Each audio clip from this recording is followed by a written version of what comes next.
Os trens sempre andavam nos horários e era um meio de transporte muito importante, desde o século XIX. Foram os trens, por exemplo, que levaram o homem à conquista do oeste americano ou do interior da Índia. Era um meio de transporte relativamente seguro, rápido e que levava uma enorme capacidade de carga, tanto de passageiros como de mercadorias. Então, o trem, a locomotiva, a ferrovia, fazem parte da história da humanidade. E é natural que estes trens fossem utilizados durante as guerras, principalmente as guerras do século XX. O trem teve um papel importantíssimo na Segunda e na Primeira Guerra Mundial. Hoje nós vamos saber um pouco dessa história.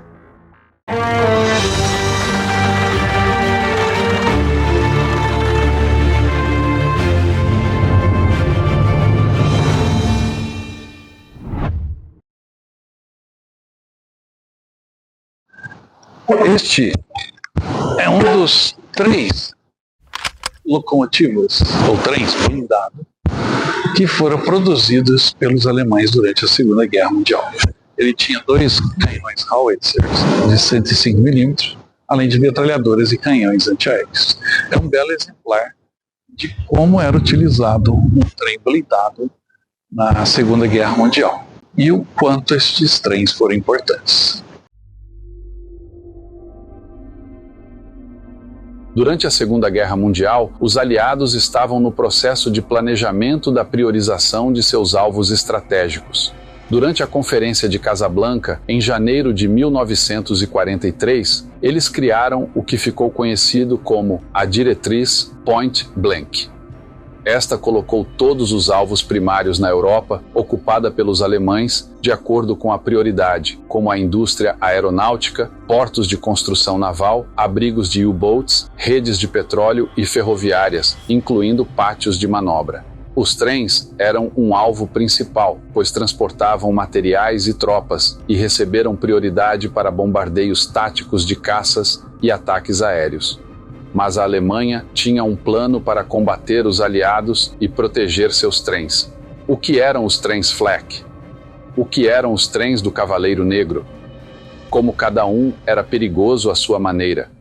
O trem blindado, armado, foi muito utilizado. O próprio Adolf Hitler tinha um trem e só se deslocava neste trem, o América, talvez o trem mais poderoso de todas as guerras.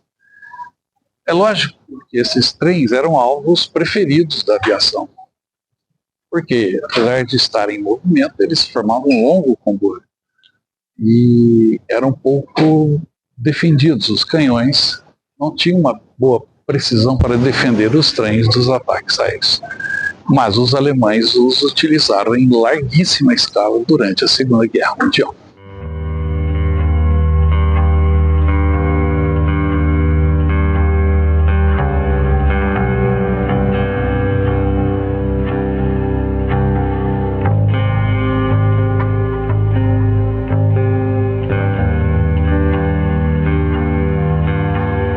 Muito antes dos caças americanos conseguirem alcançar o interior do território alemão, alvos costeiros e áreas livres externas, como Bélgica e Holanda, já eram acessíveis.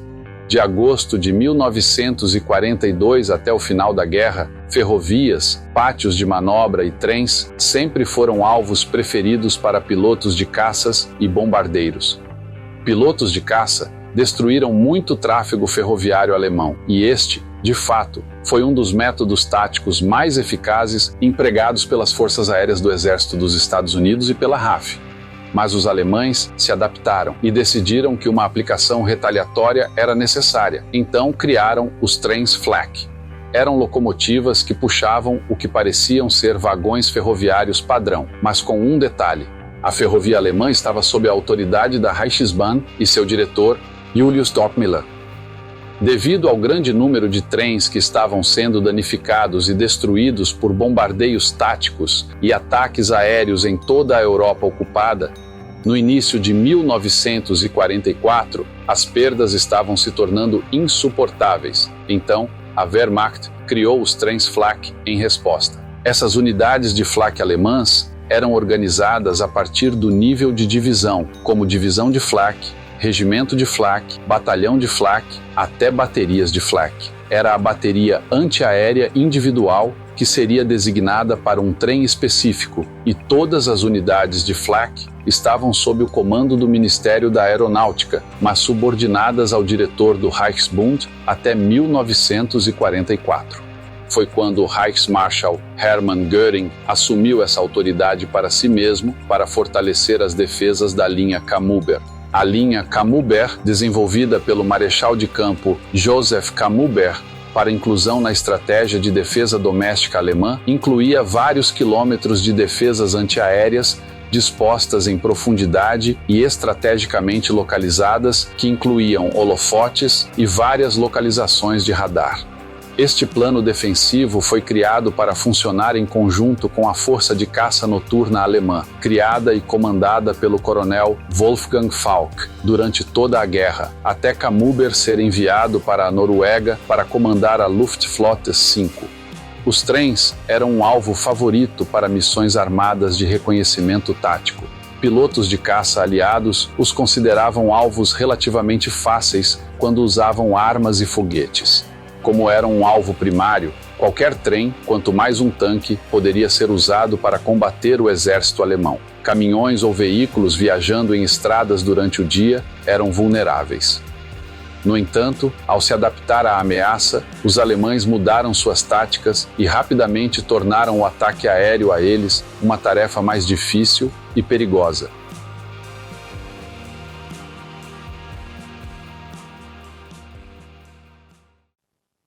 Esse era um típico vagão de carga, assoalho de madeira, teto baixo e basicamente tudo fechado.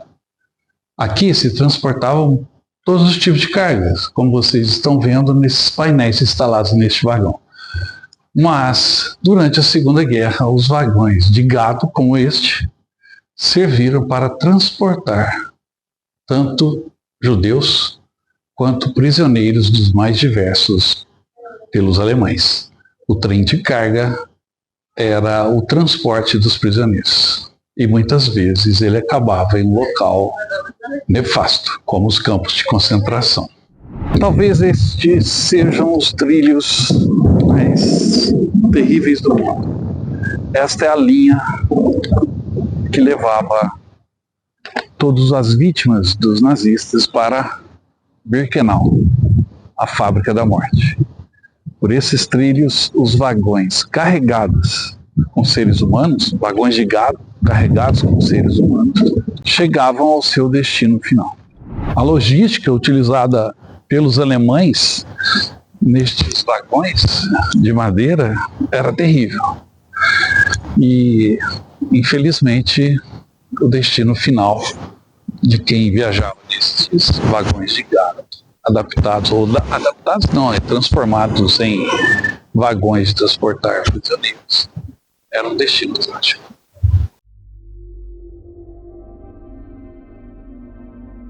No início, para proteger os suprimentos e tropas necessários transportados para a frente, a Wehrmacht começou a montar canhões flak em alguns dos vagões do trem para defesa. Geralmente, a cada 4 ou 5 vagões em um trem longo teria canhões antiaéreos, mas isso foi mudado depois, de modo que o vagão diretamente atrás da locomotiva e o último vagão também seriam vagões flak, com pelo menos mais um no centro, se não alguns outros, espaçados para fornecer ainda mais poder de fogo e cobertura. Canhões flak de 20 mm e 37 mm tornaram-se as armas padrão a bordo dos trens alemães devido ao seu alcance e capacidade de tiro rápido. Alguns trens também carregavam metralhadoras MG-42. Em trens que transportavam mercadorias de alto valor, como combustível, carvão, munição ou soldados, um vagão de armas adicional seria usado para proteger o trem do exército alemão. O foco principal do exército alemão era destruir primeiro a locomotiva, parando o trem. Em seguida, os vagões restantes seriam alvejados ou atingidos com bombas ou foguetes. Uma vez parado, atacar um trem pela lateral com foguetes era preferido, pois isso proporcionava um alvo mais amplo, com maior chance de cada foguete atingir o alvo. Muitos dos primeiros vagões flak eram plataformas abertas, expostas aos elementos, permitindo campos de visão claros. Qualquer alerta de um caça inimigo permitiria que as tripulações dos canhões girassem rapidamente suas armas e adquirissem o alvo que se aproximava. Mas os pilotos aliados também se adaptaram, e quando viam os vagões de plataforma aberta com armas, eles os atacavam primeiro. Depois desativavam a locomotiva assim que o fogo defensivo havia sido neutralizado. Mas, como era de se esperar, os alemães decidiram se adaptar e camuflar seus vagões flak, instalando suas armas em vagões regulares com 4 paredes, mas sem teto. Estes pareciam transportadores de carvão, um alvo agradável, mas com uma armadilha sorrateira. Esses vagões especiais poderiam abaixar imediatamente as laterais para expor as armas assim que fossem detectadas aeronaves inimigas. Alguns até tinham tetos removíveis que podiam ser abertos como uma caixa de papelão, aumentando o disfarce e aprimorando o método de emboscada. A proteção flak móvel realmente pegou os pilotos aliados desprevenidos, e muitos pilotos americanos e britânicos acabaram recebendo muitos tiros do solo enquanto atacavam. Em 12 de março de 1945, por exemplo, o oficial comandante do 44º Grupo de Caças da 9ª Força Aérea, Coronel Leo Moon, teve um rude despertar quando tentou lançar foguetes e metralhar 2 trens. Como ele disse, eu vi primeiro um trem com vários vagões e disparei meus 4 foguetes nele, danificando a locomotiva e incendiando 2 vagões-tanque. Em seguida, vi uma coluna de fumaça a alguma distância e atirei com minhas armas na base dela. À medida que me aproximava, vi que a fumaça vinha da frente do trem. Vi que a fumaça vinha de um pequeno túnel e um trem estava saindo pela outra extremidade. Então virei para atacá-lo. Vi uma pequena bola vermelha passar pela minha asa e me perguntei o que era aquilo. Logo descobri. Vi alguma fumaça subindo no meio do trem e pensei que era um lugar estranho para um trem estar fumegando. De repente, percebi que era fumaça de armas de um vagão flak atirando em mim. No entanto, eu já estava comprometido, e virei e pulverizei os vagões e subi para as nuvens. O flak soava como granizo no telhado de metal enquanto atingia meu avião. Meu freio foi destruído, e havia apenas um buraco na minha asa onde meu tubo de pitot estava. Moon foi um dos sortudos, e seu robusto P-47 Thunderbolt só levou alguns tiros de 20 milímetros na asa esquerda. Se uma tripulação de armas mais experiente estivesse envolvida, sem um P-47 avançando sobre eles, eles provavelmente teriam ajustado seu fogo e derrubado esta aeronave.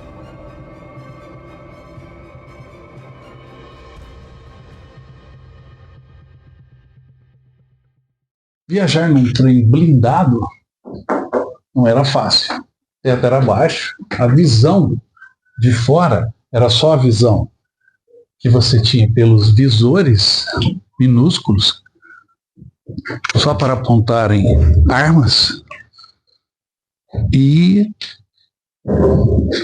o soldado viajava basicamente dentro de uma lata de sardinhas, mas protegido, com o trem sempre em movimento. Uma experiência diferente. Os alemães também tinham trens dedicados, que eram nada menos que trens flak, onde cada vagão carregava canhões flak, e muitos carregavam o letal canhão de 88 milímetros, que era devastador. Esses trens circulavam pela Europa, sendo direcionados para locais por radares e pilotos. Em uma grande formação inimiga de bombardeiros, fosse britânica à noite ou americana durante o dia, os trens seguiam as formações de bombardeiros, apoiando as unidades flak fixas estacionárias que cercavam cidades, instalações industriais e os mares. Esses trens flak especiais dedicados também foram usados como apoio móvel em áreas que não possuíam suas próprias capacidades permanentes de defesa antiaérea. De acordo com Joseph Kamuber, ele afirmou: esses trens com apoio flak eram quase a única proteção que nossas ferrovias tinham contra a destruição aérea. Sim, Eles eram eficazes, mas não tínhamos o suficiente deles, então eram muito poucos chegando muito tarde. Alguns trens foram especificamente construídos ou transformados em trens flak dedicados. Estes eram trens mais fortemente blindados, cobertos com placas de aço adicionais, e eles circulavam durante o dia, esperando atrair ataques aéreos aliados para sua zona de morte, onde até 20 vagões de trem acoplados a uma locomotiva estariam todos carregando canhões flak. Poucos pilotos de ataque aliados sobreviveram a esses encontros. E com certeza, quando o trem parava na estação, sair dessa lata de sardinha, desse vagão apertado, era um privilégio. Porque o calor, como eu disse ali dentro, era insuportável. Mas se fosse frio, certamente o frio também seria. Mas é uma experiência única entrar num trem blindado da Segunda Guerra Mundial, que você pode fazer aqui em Varsóvia, na Polônia, que faz parte do nosso roteiro, que começa lá no Ninho da Águia, segue por Auschwitz, depois aqui em Varsóvia, Toca do Lobo, Praga e termina em Berlim. Garanta já o seu lugar, temos poucas vagas para 2025. Entre em contato e venha conosco conhecer o trem blindado, entre tantas outras coisas aqui. Os trens flak foram um método interessante de empregar métodos defensivos em uma rede de transporte, mas havia outra versão dos trens furtivos alemães que ajudaria a causar um grande número de baixas entre os aviadores aliados. Eram os trens furtivos alemães, que eram usados como os trens do Cavaleiro Negro. Quando Wolfgang Falck criou a Força de Caça Noturna em 1940, ele começou a trabalhar com Kammober e juntos criaram uma postura defensiva letal.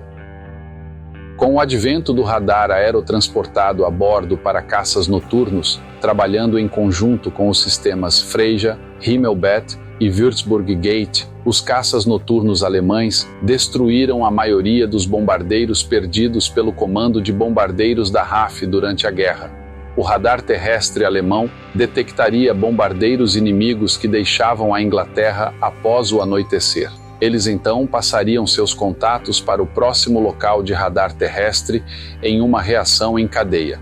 Enquanto isso, as unidades de caças noturnos da Luftwaffe decolavam, direcionadas para os locais que lhes eram dados pelo rádio.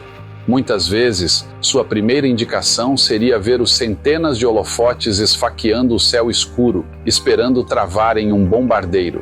Seus canhões flak, guiados por radar do tipo 88 mm e 105 mm, lançariam seus projéteis em sua altitude predeterminada. Enquanto os radares terrestres rastreavam os bombardeiros, as formações frequentemente ultrapassavam seu alcance, muitas vezes passando por lacunas entre várias localizações de radar. Foi aí que os trens da noite escura entraram em cena. Esses trens especializados não carregavam canhões antiaéreos, eram estações de radar móveis e centros de comunicação por rádio, movendo-se pela Europa como uma unidade móvel de radar. À medida que uma instalação terrestre perdia o contato, os trens de radar frequentemente mantinham o contato, passando suas informações para os caças noturnos guiados por radar. Cada trem era uma operação totalmente autossuficiente, equipada com dormitórios, banheiros e uma cozinha completa. Os homens que operavam os radares trabalhavam em turnos de 2 horas, de modo que sempre havia operadores descansados nas telas. A Deutsche Bahn também tinha um trem especial equipado com vagões especiais. Um continha equipamentos de comunicação por rádio, outro para os dormitórios dos pilotos, uma biblioteca e uma cozinha para preparar as refeições. O Oberleutnant Heinrich Prinz Susanne Wittgenstein como o primeiro comandante do trem da noite escura, e eles operavam inicialmente na Rússia. O as da Luftwaffe, Hans Joachim Japs, que teve 50 vitórias, 28 à noite, disse: "Os trens noturnos foram realmente uma maravilha, ao nos ajudar a coordenar enquanto estávamos no ar. As unidades terrestres frequentemente perdiam o contato do radar, e tínhamos que voar para o último local conhecido ou antecipar onde os bombardeiros inimigos estavam. Os trens muitas vezes eram capazes de preencher essas lacunas no radar e nos guiar até as formações de bombardeiros com grandes resultados. As defesas alemãs de caças noturnos fizeram as forças britânicas e da Commonwealth sofrerem 73.741 baixas totais, incluindo feridos e mortos, com os britânicos sofrendo 38.462 mortes. O total de mortes para todas as forças do Comando de Bombardeiros da Commonwealth foi de 55.500. Os trens da Noite Escura foram apenas uma parte da linha de defesa Camembert. O general da Força Aérea dos Estados Unidos, Curtis E. LeMay, até disse: "O sistema de defesa Camembert foi definitivamente uma das maravilhas da guerra aérea na Europa."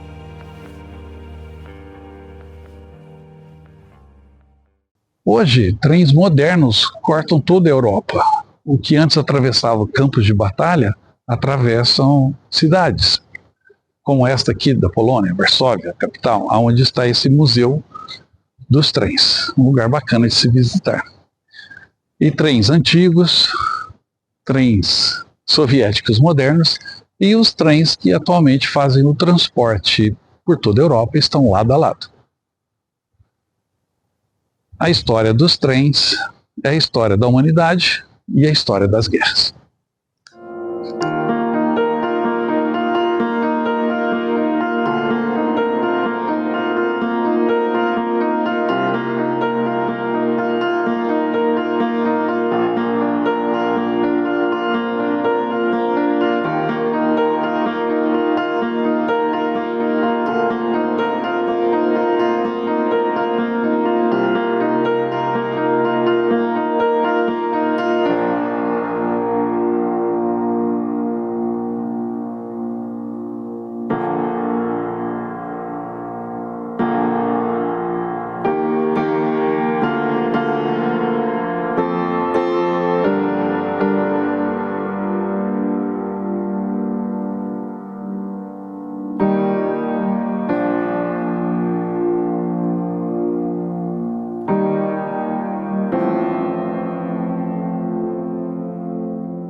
Espero que você tenha gostado dessa história.